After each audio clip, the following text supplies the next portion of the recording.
as we reflect on Jeremiah 31 and the message that I preached yesterday, the DNA, the call, the understanding, the self-understanding of us as a church and what God has made us to be about, to be a family, I think one of the most beautiful things, of the many beautiful things about it, is that God is bringing people back to himself. He's bringing people to the springs. He's bringing you to the springs. And even if you aren't at the springs, this is true of you, that he's bringing people back to himself to restore them to his purpose and design, that he has designed you for something specific, that there are, if you, as Rick Warren said, if you're living on this earth, you have a purpose from God.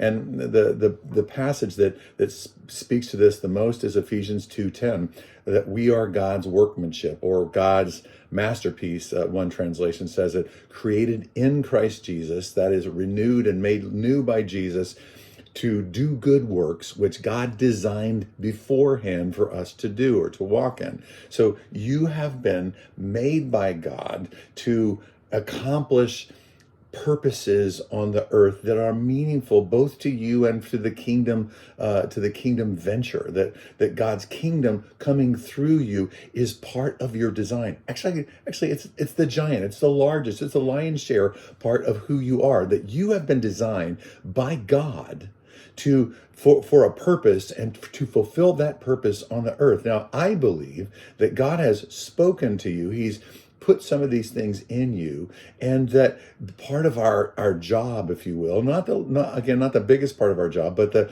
part of our job is to find out what those things are and to apply ourselves to that, to give ourselves to that kind of work. And so I want to ask you to consider and to think about, what has God spoken to you over the years that are things that he wants you to be about, business that he wants you to be about, vision that you have for different particular things in your life? What are some of those things? And if you can't remember some of those things, talk to some of the people who have been in your life at significant junctures of your life, or that are a part of you now. What do you see in me? Ask them, what do you see in me? What are some of the purposes that God has built me for that you see?